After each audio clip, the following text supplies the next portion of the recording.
Welcome everyone, and welcome everyone who is watching via the internet around the country. Thank you so much for being here. We are delighted to welcome His Excellency, Dr. Abdullah, back to the Heritage Foundation. I think he said this is his 5th or 6th time, so he probably knows his way around Heritage even better than I do. I'm kind of a rookie, but we've hosted him several times over the years.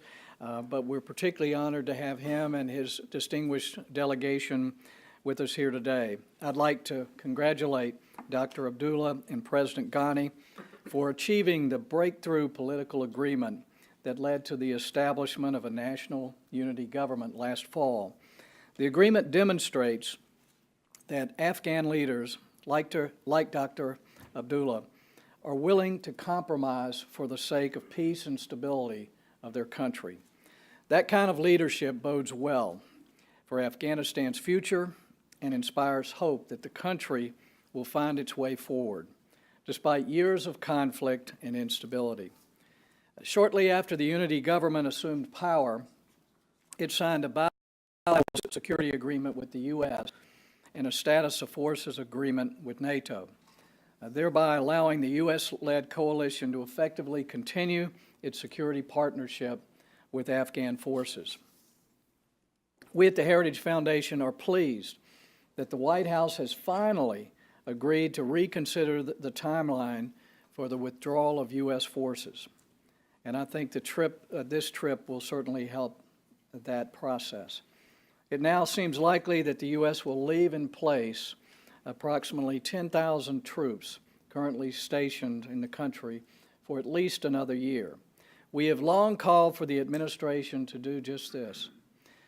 We are of the firm belief that the administration should determine its withdrawal strategy based on conditions on the ground in Afghanistan rather than on a political timetable here in the United States. It's important that the Afghan people, as well as its leaders, know the U.S.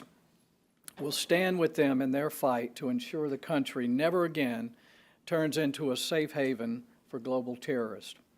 As we see the rise of ISIS in Iraq and Syria and the potential for its deadly ideology to spread into other parts of the Middle East and even South Asia, we are reminded of the importance of supporting our allies against global terrorist threats.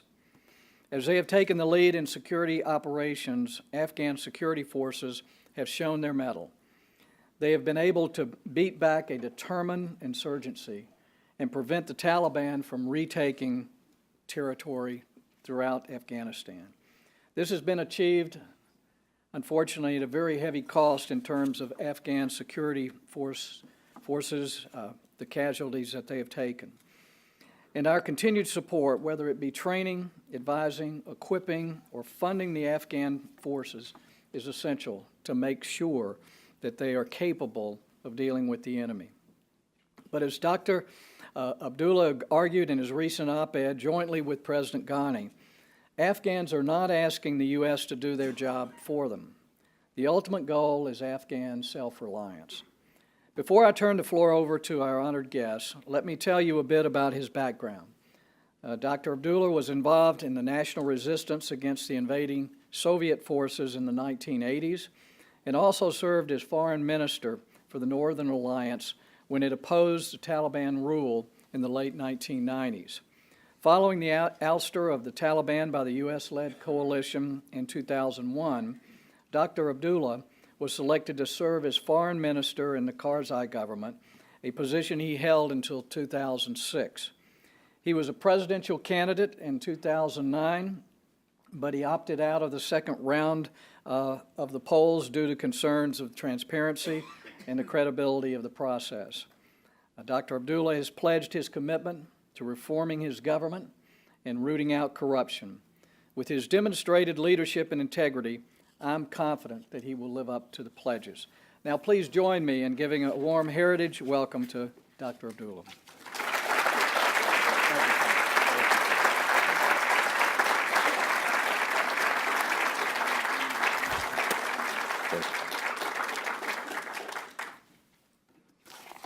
Good morning, ladies and gentlemen. In the name of God, I want to thank the Heritage Foundation, Senator Jim DeMint, Ms. Lisa Curtis, for giving me this opportunity. Exactly, it's either fifth or sixth time that I have been to Heritage Foundation. And at times that not a lot of doors were open during the resistance against Taliban, especially. We had a receptive host in Heritage Foundation, so I would want to thank you not only for this opportunity, but for the opportunities that you had provided to us to raise the voice of the people of Afghanistan, give us a podium. Thank you for all. I'll be the first to admit that short of a crystal ball, there is little in politics or about the future of a country that fosters certainty.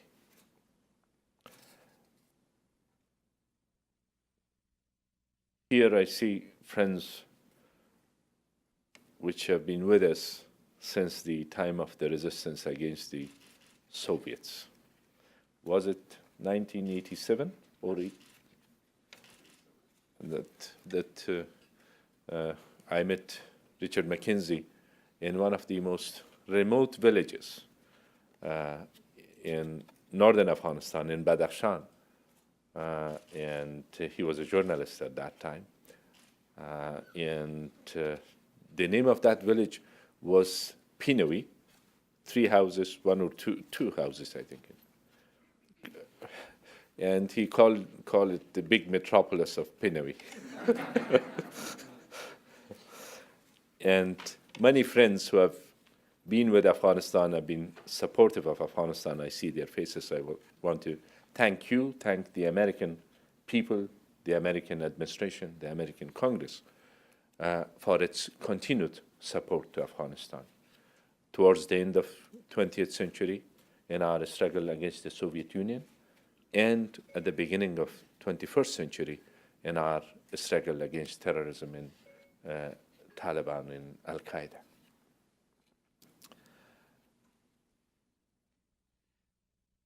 Post-inauguration and post-formation of the National Unity Government,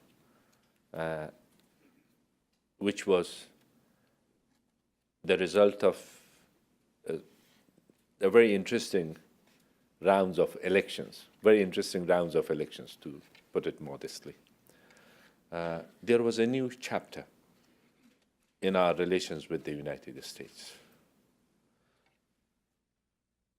A country which has helped us more than any other country in the world and made sacrifices alongside the Afghan people in blood and treasure. Unfortunately, in the last few years of our last administration, the relations between both countries was one of tension, which we didn't need it.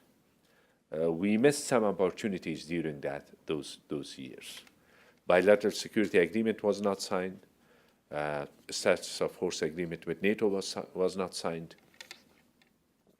Not only those things which were necessary for Afghanistan, first and foremost, those opportunities were missed, but also the messages coming from Kabul was not a good one.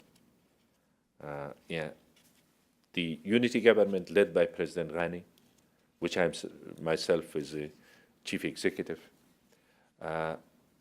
in that unity government, from the first day, we turned things back to normal. Between partners, how relations should be conducted, one of honest partnership and true friendship. Under that spirit, I'm here to thank the American people for its contributions and honor the sacrifices that you have made. And also, as an Afghan and also as chief executive in the Afghan unity government, I want to say that those sacrifices and contributions are not in vain, as a result of which lives for millions of people have changed for better. Education, health, roads, clinics, agriculture, security forces. To give you a sense of our security forces, 2.5 years ago, it was more than 130,000 international forces, including more than 100,000 American forces.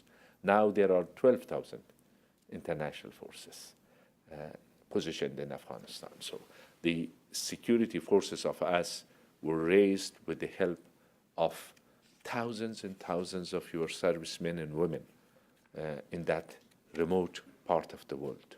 So we're grateful for what you have done, and we are here to make this partnership work in the best interest of both countries. The spirit of partnership is turned into through a spirit of friendship.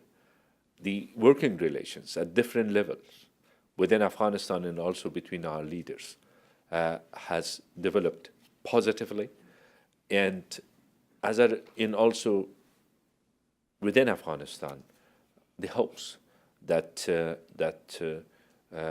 Afghanistan will be able to stand on its own feet in the years to come,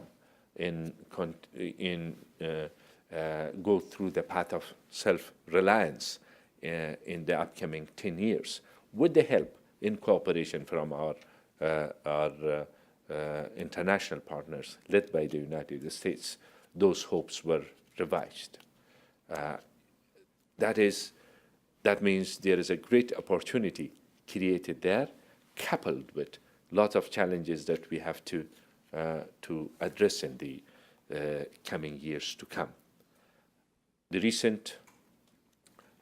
last 4 days, our visit to Washington, which started with a dinner hosted by Secretary Kerry in his residence, continued with a full-day consultation in Camp David on the issues of security, defense, intelligence cooperation, on the economic and fiscal issues, on the issues of reconciliation, regional economic cooperation, and extensive range of issues and subjects, a full-day consultation with top national security team of the current administration.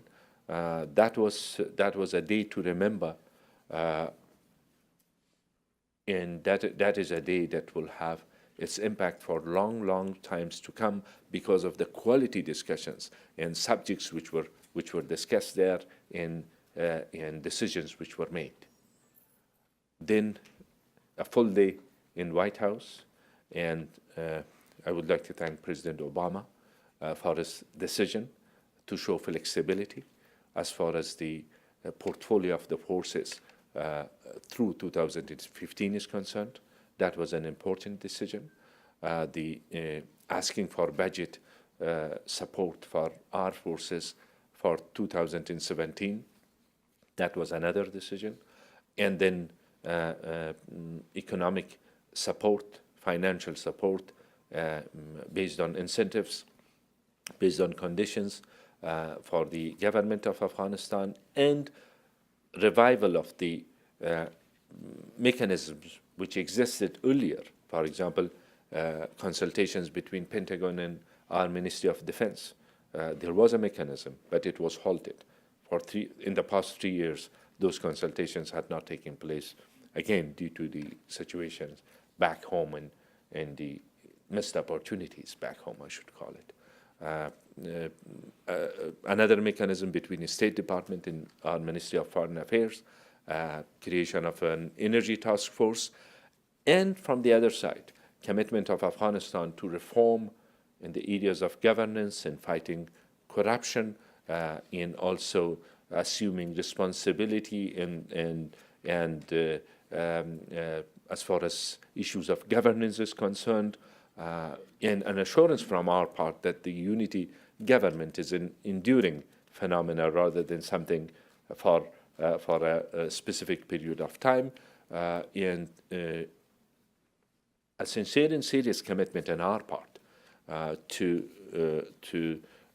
do what is needed from our side, and maintain the spirit of partnership as sincere as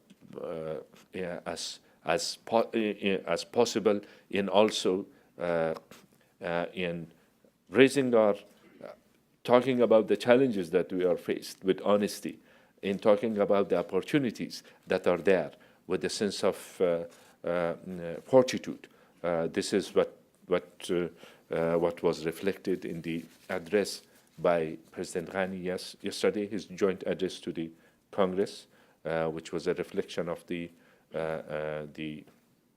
desire of the Afghan nation for the idea of self-reliance, at the same time strengthening the bonds of friendship between both countries.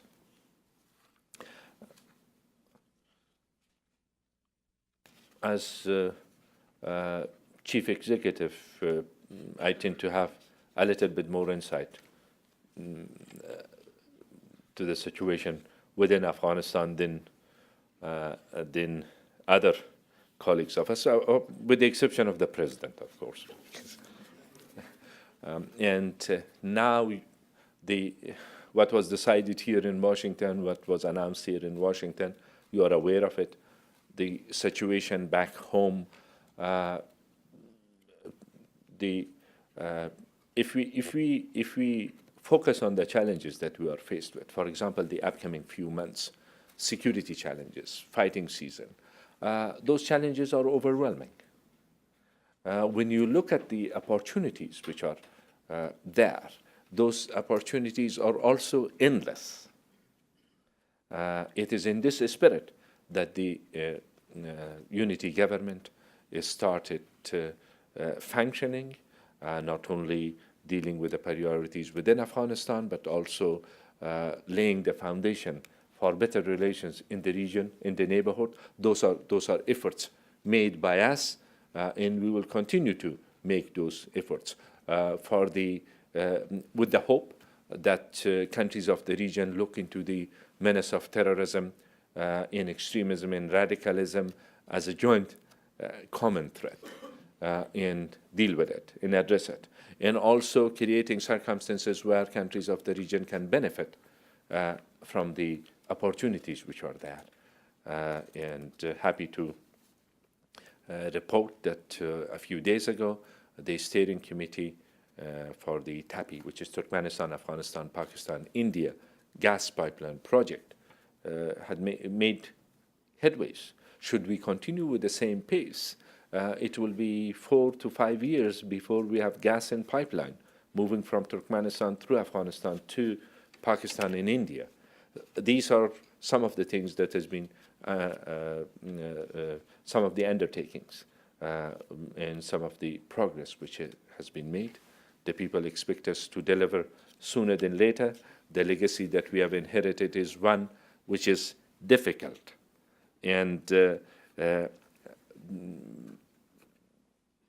but we are determined to take up the challenge and overcome it and create circumstances, provide for the better future for the people of Afghanistan. When it comes to talking about unity government, President Ghani is the president of the country, and I'm the chief executive. On issues of national interest and high priorities of our nations and our programs, we are on the same page, including about partnership with the United States. We come from different backgrounds. We might present different opinions on certain issues, and at times we are also strong in defending our views. That you consider it as normal. So unity government is functioning, and hopefully with the promise, with the hopes that we will take back after our visit from Washington, things will start moving in a better way within the country. I have to admit that the people, in spite of their hopes, lots of hopes on the unity government and broad support behind the unity government, they were still in a sort of wait and see. how things will happen, what will be the situation as far as the international forces or U.S. forces in Afghanistan is concerned, and our private sector, which has developed a great deal, the civil society, because of the situation in the elections and post-elections, and also the first few months when things didn't seem to be moving as it was expected. Now, with this renewed assurance, we will see things moving in the right direction, and hopefully the position of Afghanistan, location of Afghanistan, which for quite a few centuries it had created. It was one of the reasons. There were centuries that this location helped us and helped other countries around us to flourish, and there were times that this became a route for invasion and occupation. Now there is the promise that it will become a place for connectivity, for trade, transit, exchange of ideas, and exchange of energy and goods and materials.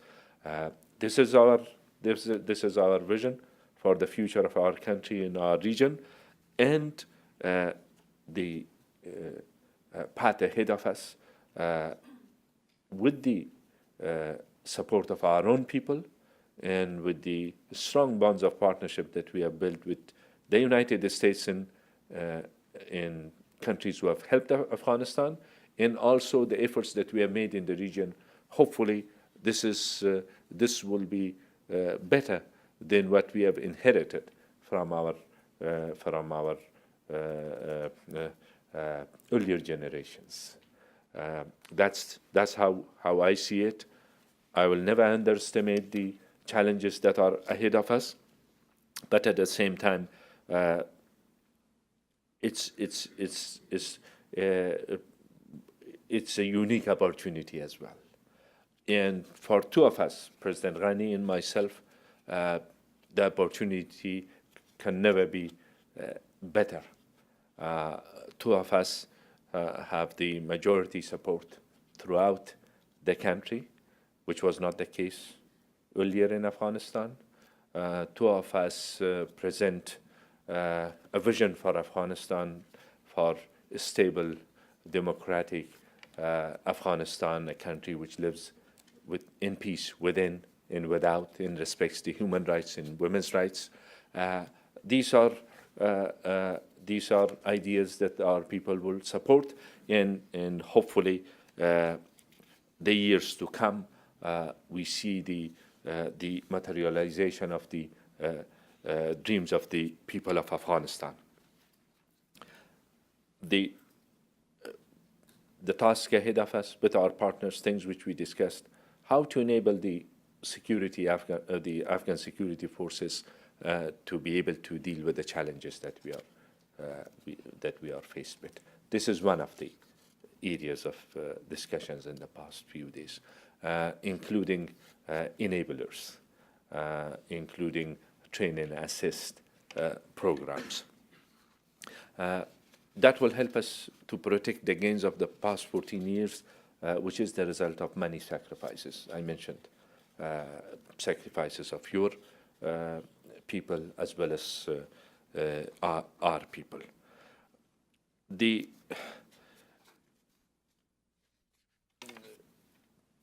On top of what I mentioned, one of the areas that we worked in the past few months has been the reconciliation efforts in moving towards reconciliation.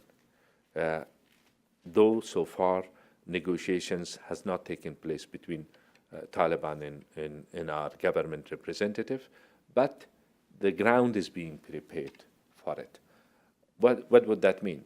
Would that mean that when we start negotiating with Taliban, then the war will end in Afghanistan? The answer is no, unfortunately. But this is the path that our people expect us to follow, and we are committed to follow. And we will do it with the clear parameters. Taliban should give up violence.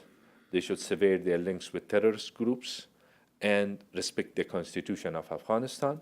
And the human rights and women's rights are enshrined in our Constitution, and the achievements of the people of Afghanistan will not be compromised. These are clear parameters that we have set for the start of negotiations, and we hope those countries which have influence over the Taliban, they will use their positive influence in order to help us to achieve these goals. About the timing for Q&A, have I passed that time? Already? Okay. So, thank you. Thank you. Thank you very much, Chief Executive Abdullah. That was really a wonderful overview of the situation in the U.S.-Afghanistan relationship. Dr. Abdullah has agreed to take questions from the audience. We have about 35 minutes for those questions, so plenty of time. I would just ask that you raise your hand, and once I acknowledge you, if you would wait for a microphone to come to you, and then if you would state your name, your affiliation, and please keep it to a question so we can allow for as many questions as possible. So we have right here, this gentleman. Warren Coates, until a year ago, a member of the IMF program team in Afghanistan. Dr. Abdullah, thank you very much for sharing your thoughts with us, and it's wonderful to hear that you and President Ghani are largely on the same page. Two quick questions. Your government is not yet fully in place. When would you expect to have a governor for the Afghanistan Bank, the central bank? And two, in the admittedly very difficult campaign against corruption, the Kabul bank scandal has produced mixed results. 9 innocent members of the central bank convicted. The Attorney General is infamously one of the most corrupt men in the country. Why hasn't he been removed? The Attorney General, why he was removed? He has been removed already. The Attorney General, yes? Yes, it is quite some time. 3 months now? So for the same reason, perhaps, that you yourself mentioned. And also happy to note that we signed the agreement with IMF. Our Minister of Finance was here recently, very recently. We signed the MOU with IMF on the fiscal and financial reform. So that's also another step forward in this regard. The governor of central bank will be introduced to the parliament. A governor was chosen, but then there were some technical issues which our parliament took it seriously. That's why his confirmation couldn't take place when we introduced earlier our members of the cabinet. Before coming towards Washington, the rest of the members of the cabinet, all of them except for the Minister of Defense, which will be dealt with upon our return, were introduced to the parliament. It is for our parliament to follow the procedure, and we hope that the members of the cabinet, as well as the head of our central bank, will be approved. Will get approval of the parliament.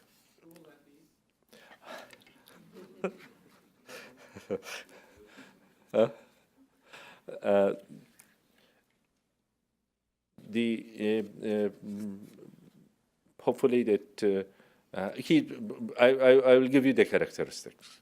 He is a well-known banker, well-educated, and with good reputation as far as his integrity and credibility is concerned, and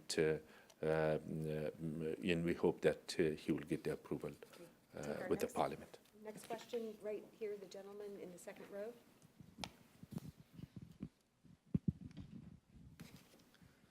Good morning. I would like to congratulate you and President Ghani for a very successful trip. I have a very quick question for you. As you know, we are anticipating to have the constitutional law jirga in Afghanistan in 2016. And for that to happen, the parliamentary elections should happen as well, hopefully this year. And as you know, the election commissions, both they have lost a lot of credibility, and many of the election observers and civil society activists are in the belief that the necessary reforms may not take place for the elections to happen. Although, you know, the formation of the Election Reform Commission right before your trip to Washington was a welcoming step, do you think the political will with you and your partner there that, you know, that for the necessary reform to happen for the constitutional law jirga to take place eventually in elections? The reform of the electoral system and the electoral bodies, it's a must. It's a commitment of the unity government, and it will take place. And it's not just a promise that we had made before the inauguration or during the inauguration, but it's rather an absolute necessity for the country, for survival of Afghanistan as a viable state, for the sake of having a functioning government and representative bodies. The reform is a must. We may not be able, and we will not be able to carry out elections on time because the reforms have not taken place as of yet. That is the flip side of it. But the commitment is there. The commission is being formed. There are a few issues about the formation of the cabinet that when we return back, we will address those issues, and hopefully elections will take place under new circumstances where it will lead to, from one side, institutionalization of democracy and the rights of the people. From the other side, it will lead to stability in the political system and be considered as a step forward. And beyond, after the elections, district as well as provincial as well as parliamentary elections, it's only the constitutional law jirga is only possible once we have those elections. And elections will take place, but unfortunately not on time. Constitutional law jirga in reform, which was promised to the people of Afghanistan, will be carried out. Thank you. Mark Weinbaum, right here. Dr. Abdullah, I'm Marvin Weinbaum at the Middle East Institute. Dr. Abdullah, I'm sure you would agree with me that one of the most notable developments under the unity has been the reaching out to Pakistan. There has apparently, from what we've seen, been some degree of reciprocity here in actions that both countries have taken to improve what has been, of course, over time, at times the worst of relationships, suspicion and so on. How do you see this developing further?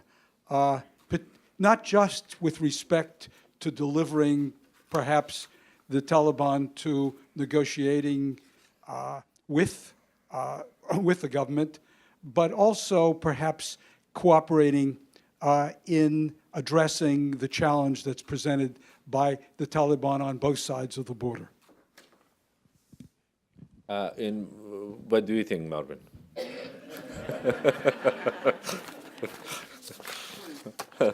It's your show.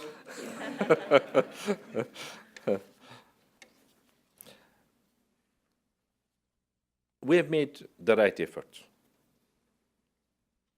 I am supportive of this idea of making the right approaches. And a few things have changed in Pakistan as well.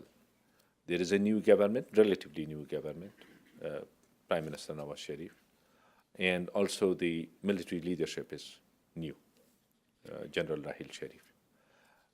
At the same time, Pakistan had difficult experience with their own Taliban in the past one or 2 years, including the tragic incident of the school in Peshawar. There is a different environment. The messages that we get are the right messages, and those positive messages have been reciprocated. And our message throughout has been that terrorism is a common threat. It's a common challenge, and we have to address it outright, without any illusion about it. I remember there is a regional economic cooperation mechanism called RECA, which neighboring countries of Afghanistan and countries of the region are part of it. And that was an initiative undertaken by the Ministry of Foreign Affairs in 2005. And there we have the representatives of our neighboring countries. In my opening remarks, which was a short one, unlike my opening remarks here, I said that the opportunities are vast, endless opportunities, Central Asia and South Asia. And the challenge is one, terrorism. That's the main challenge.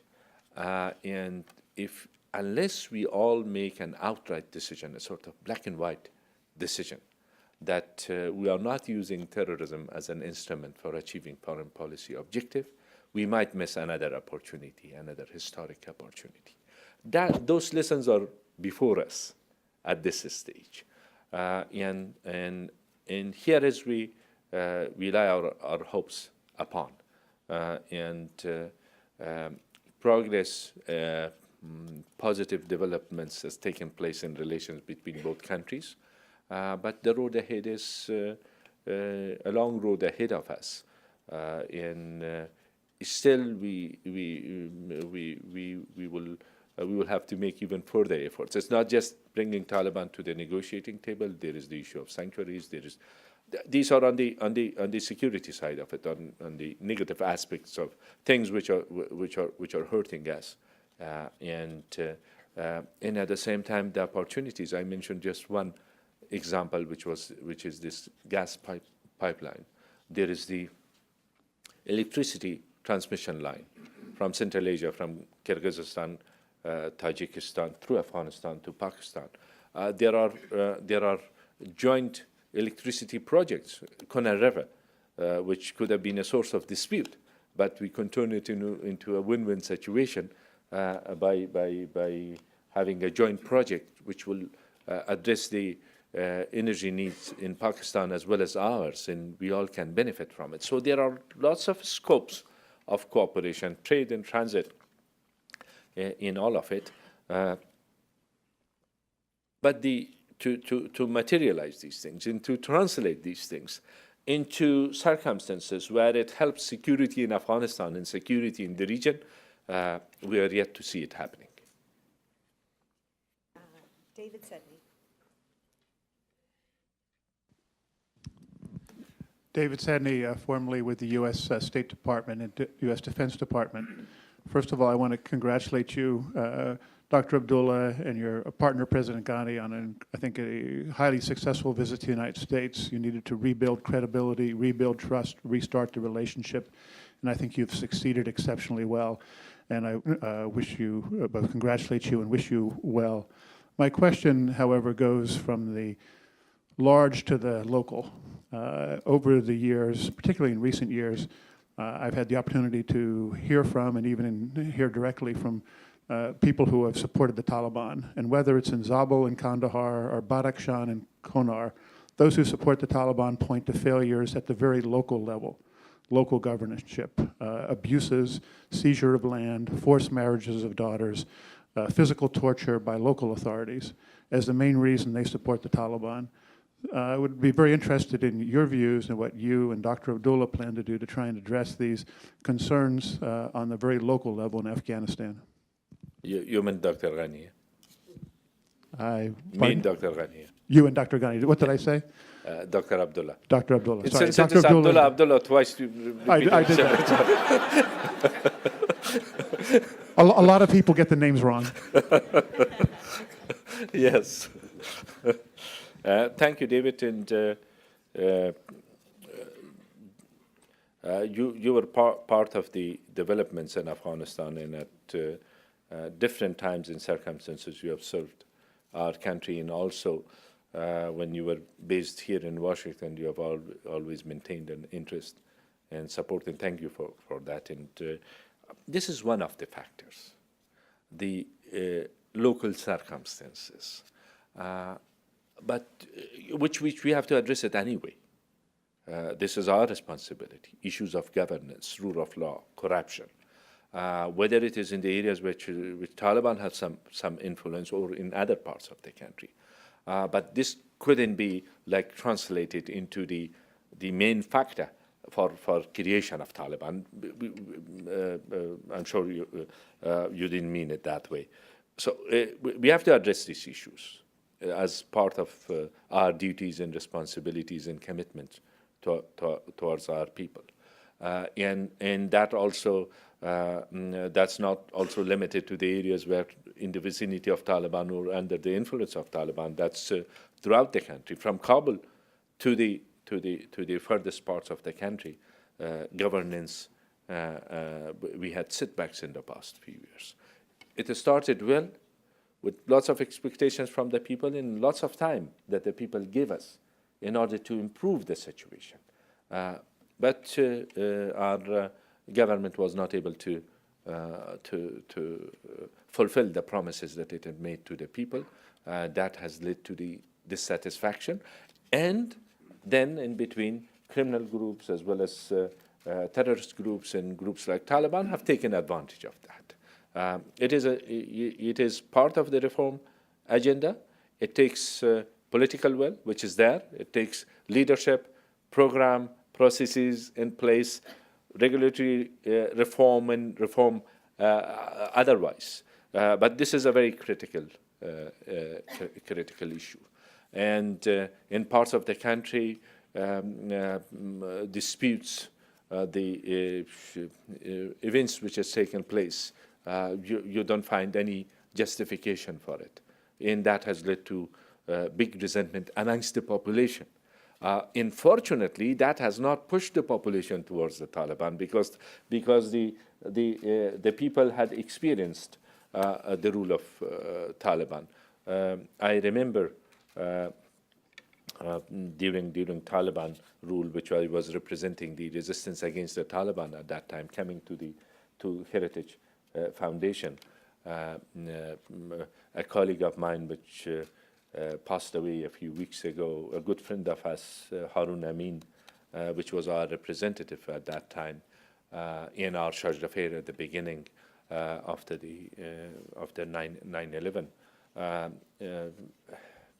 I just returned from New York from the UN General Assembly, and then next morning I had a breakfast meeting, roundtable in Heritage Foundation. And he had a bag with him, paper bag, and inside that paper bag there was teddy bear. And I didn't know that the night before Taliban had banned paper bag as well as teddy bear. Since the people of Afghanistan has gone through that experience, but nevertheless, Taliban have been able to capitalize on those things.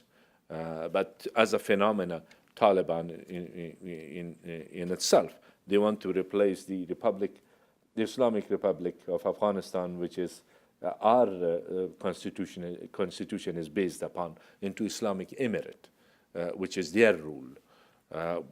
We shouldn't leave any excuse for any group that want to capitalize on our shortcomings, and so we have to deal with it and address it thoroughly. Okay, T. Kumar.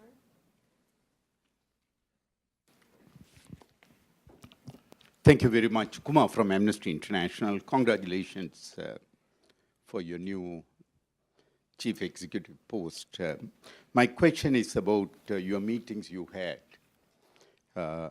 at Camp David as well as secretaries dinner, you gave a kind of a list of what you discussed, terrorism, security, all the good things. But you did not mention about women's rights.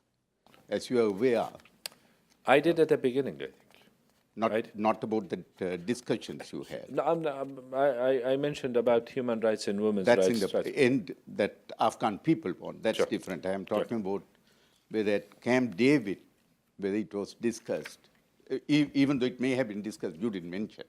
That shows that it's not on the top priority. No, That's- it doesn't show. Mr. Kumar, it is a top priority not because you are asking for it. It's a top priority because we also have hopes for our people, and we know and we understand without addressing the issues of human rights and women's rights, and without addressing the fate of more than half of our population, we cannot progress. We even cannot survive. Nice to It hear. was discussed. I mentioned the titles like security, governance, rule of law, which it comes under these titles.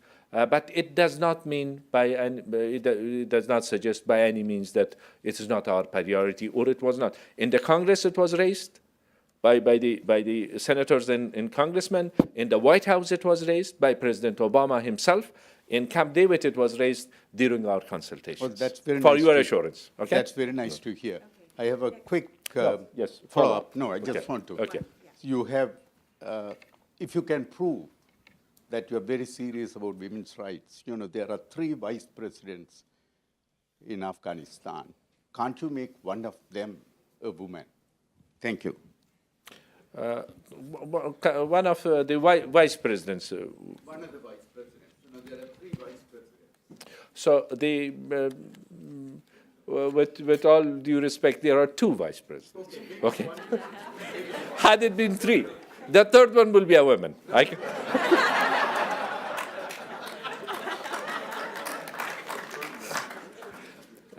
The women are aspiring in Afghanistan to become presidents, and the evolution in terms of women's rights is very significant. But at the same time, I have to admit that the challenges that we are faced with are also huge. And now we have four women nominated in the cabinet, which these are capable women. Those all 4 of them are the ones who had spent their times within Afghanistan, most of the time under difficult circumstances, and that also gives me make me more proud. 2 of them are doctors, and good doctors. Yes, heads of hospitals, and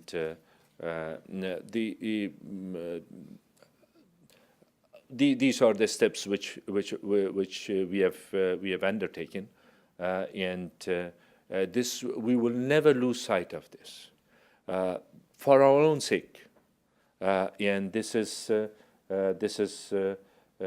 our commitment, and of course there will be resistance towards these evolutions, in positive evolutions.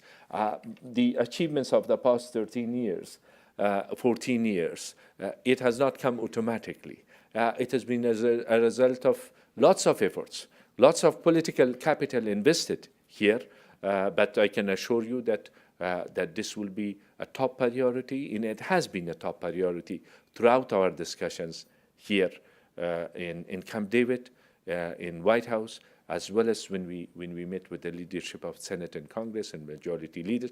In all discussions, I don't recall one single discussion which this issue had not been raised either from our side or from our partners in the United States. Okay? Thank you. The gentleman in the white in the second row.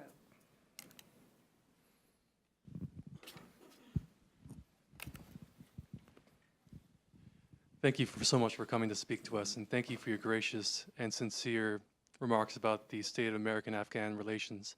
My name is Grant Denny. I'm a student at American University.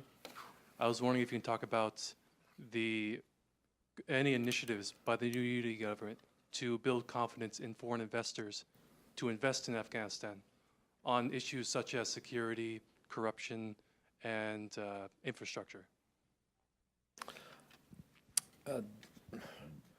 That period of uncertainty in the past 1 or 2 years, I'm taking this 6 months as an exception, but before that, where the political transition was about to take place, the security transition was about to take place. And there were lots of analysis that Afghanistan will not survive 2014. You might recall, or those who have followed those years, they might recall that there were all those analysis around it.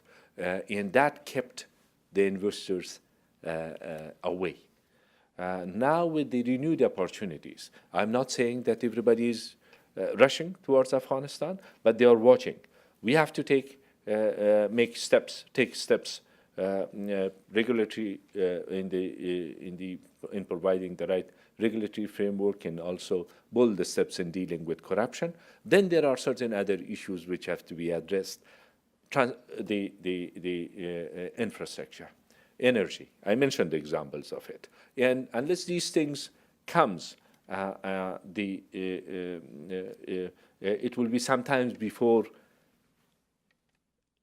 investors will rush towards Afghanistan, but already they have shown interest in areas of our natural resources, in energy as a whole, rare earth materials, which Afghanistan is very rich, and gas and oil.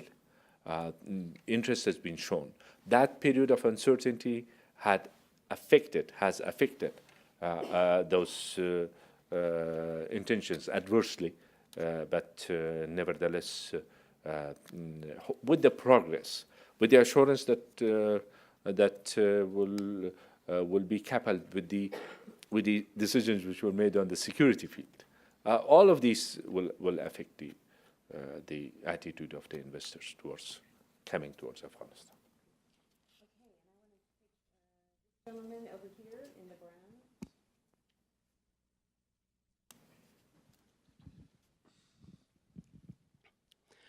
Thank you very much, Janabi Dr. Sef, for this excellent presentation and your insight about local and global issues. My question is about the Afghan judiciary. Since 2010, first of all, I'm Saeed Rahi, working with Chemonix International. Since 2010, the Afghan judiciary is governed by acting justices and also few justices, by acting chief justices and also few justices. When the Afghan judiciary will have full operating and constitutional justices and chief justice. In addition to that, during the campaign, it was mentioned that there will be one woman appointed as Justice of the Supreme Court. Is this something that the unity government still is planning to appoint a woman as a Justice of the Supreme Court? Thank you. Okay. On the situation before the unity government, it was a very unique situation. Not only Afghanistan, the Supreme Court was ruled by an acting chief justice, but it was an acting chief justice, with all due respect to him personally. It was an acting chief justice which his term was over, a constitutional term. And I was amongst the only politicians, or perhaps the only person, which had raised this issue constantly and protested against this. Unfortunately, that decision was delayed and delayed. So it wasn't just the acting chief justice. He was not supposed to be a justice in the Supreme Court because it's tenure. Our Constitution is very clear: one term for the justices of the Supreme Court. So that situation is behind us now. Now the acting chief justice today is a current justice himself, but decisions in this field also will be taken soon. On the commitment about one woman in the Supreme Court, in principle, that commitment is there. The programs on capacity building in this field has started, and it will not be long before we have that idea materialized. That leading? Yeah, second row.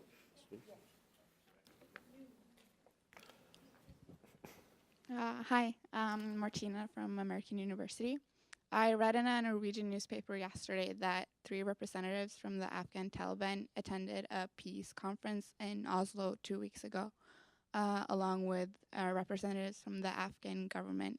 Is this something that you can confirm? And if so, is initiatives like this, are they premature, or do you think that they could lead to something positive? The question was that Afghan government representatives had met with the Taliban in Oslo. Yeah, while attending the same peace conference, which was in Oslo from an initiative with the Norwegian government. If somebody is being invited on its personal capacity to a conference, I cannot. First of all, I haven't heard about this. And in case somebody in his personal capacity had been invited to some conference, I don't know that, but there hasn't been any official representation from the Afghan government to any conference. Okay, thank you.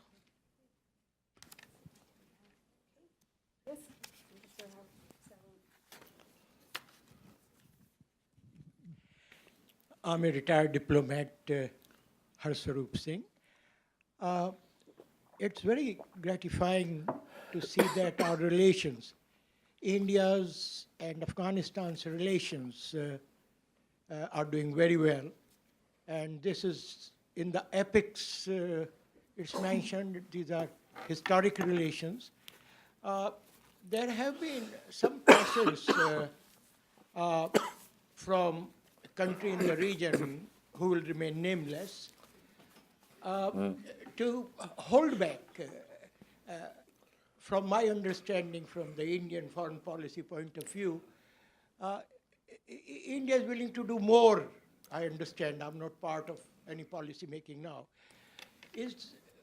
How serious is this matter that in the regional context it is important? It's important for US-Afghanistan relations that the region be peaceful. What is the situation at this time, and would we see a more deep and better relations between our two countries, which have been historic friends? Okay. First of all, our rapprochement towards other countries, our relations with our neighbors near and abroad in our countries of the region. Everyone is being conducted in the context of our bilateral relations. And no country will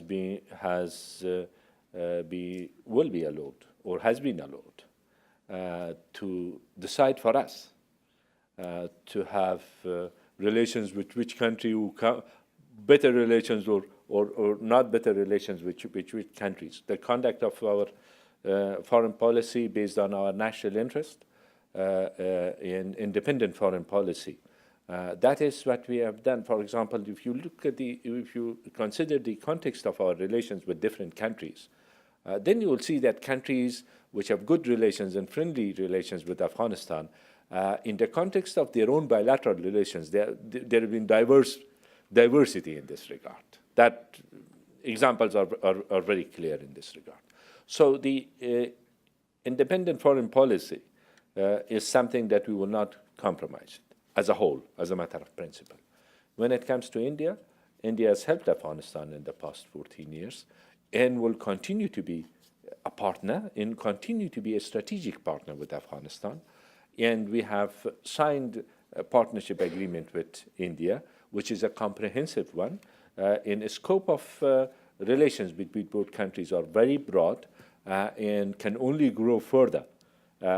So there isn't such a concern that one country will hold back or will be allowed to hold back our relations with other countries. So that proposition is out of question, and you have helped us. India has been the 5th donor countries to Afghanistan, and over $2 billion of assistances to Afghanistan in the past 14 years in many spheres of life, and those helps are appreciated, and relations can only grow for better. Okay? The gentleman in the back. My name is Yusuf Safi. Just have a question for Dr. Abdullah.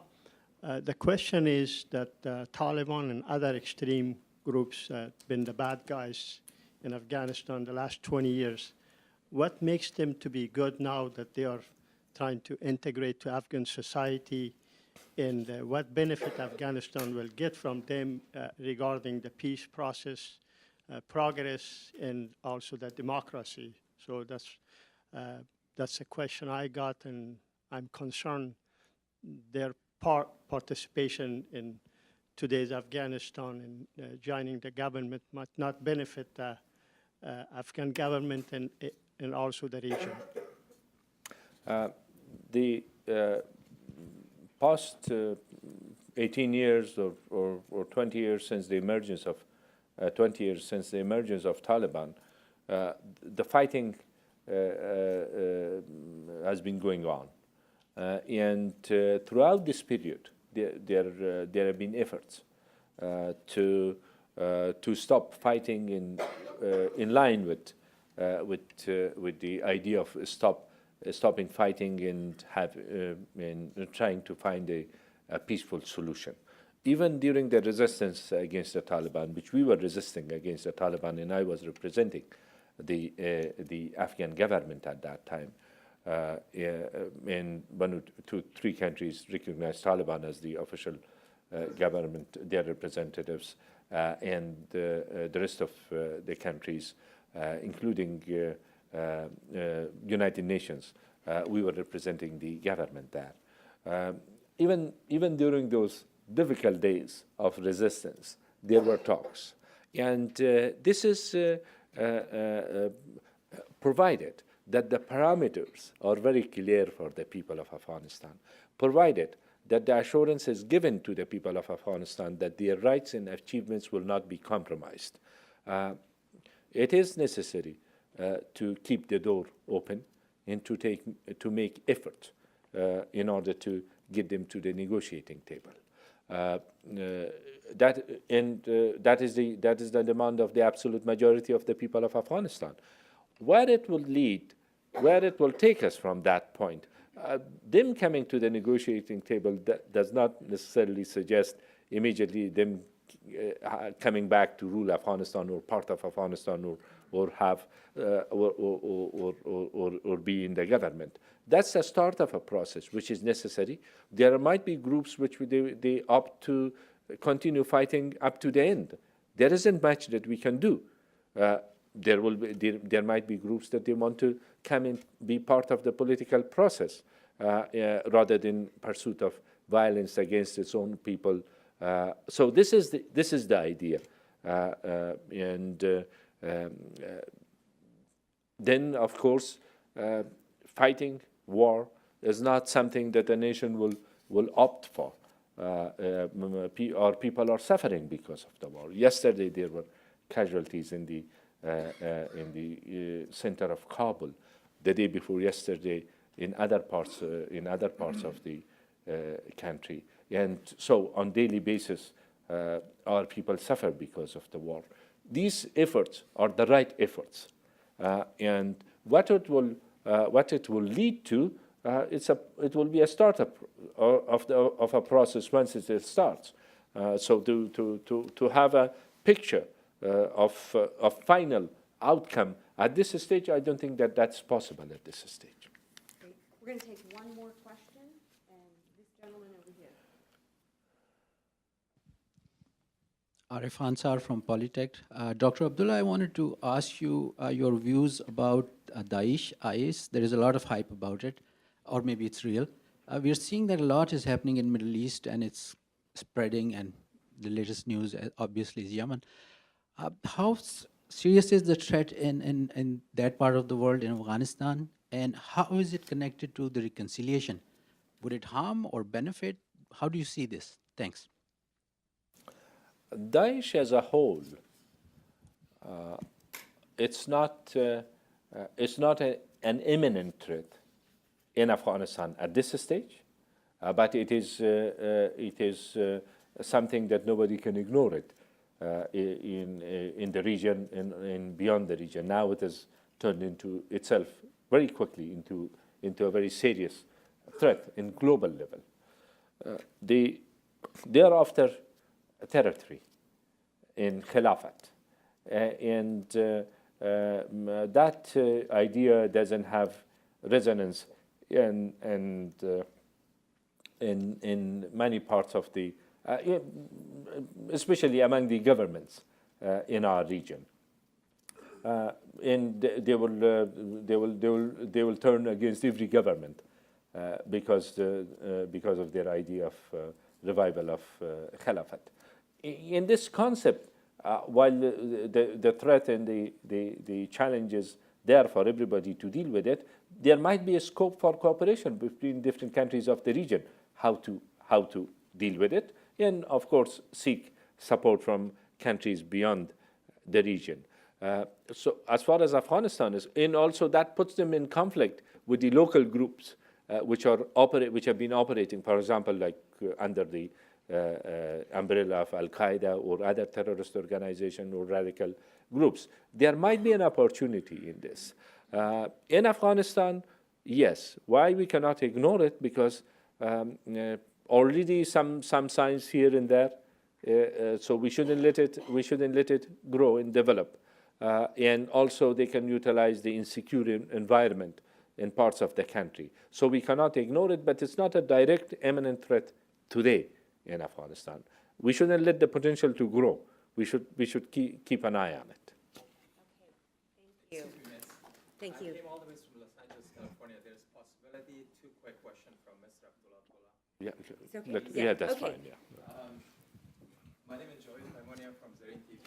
Mr. Abdullah, on behalf of Afghan people from California, especially from Los Angeles, I will welcome you to the United States of America.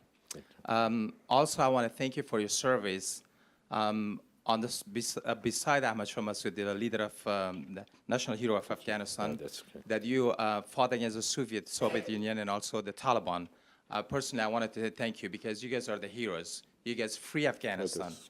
You guys are in Afghan's heart and soul. Personally, I want to thank you. My question is about the killing of Farkhanda. What decision would you make? And that's the first question. The second question is, lately the top officials, Pakistani figures, they're visiting Kabul often. How could you trust these figures or these persons that they are the worst enemy of Afghanistan and Afghans? Thank you so much. On the sad, tragic incident, on the heinous crime which took place against Farkhanda in daylight in Kabul, the government of Afghanistan took it very seriously. 22 people are under arrest. 10 police personnel and officials are under investigation, and the culprits have been arrested. And it has been taken very seriously. The investigation is underway, and those who have committed this heinous crime will be punished severely, of course, in accordance to the law. This tragedy is shocked our nation, and people watched it on their TVs with great sense of disbelief that this could happen. So it has been taken very seriously. In regards to visitors to Kabul or our visits, we don't treat people with a sense of trust or mistrust. We raise with all those representatives of different countries which come to us our issues, our concerns, our interests, our common interest, and seek cooperation and promise goodwill in exchange, in cooperation in exchange. And this is the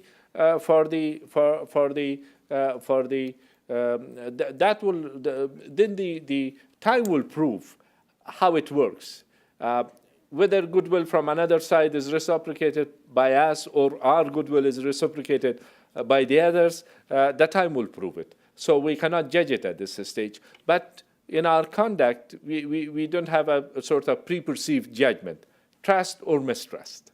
Yes, there are situations that we have developed strong partnership ties. There, it's different, that environment. The rest of it, it is the interest, in common interest that we discuss, the concerns, the challenges, the opportunities, and the scope of cooperation. So we are not like sort of over-optimistic about our efforts. We are also not pessimistic. We will remain realistic and continue to make efforts in that regard. Okay, good.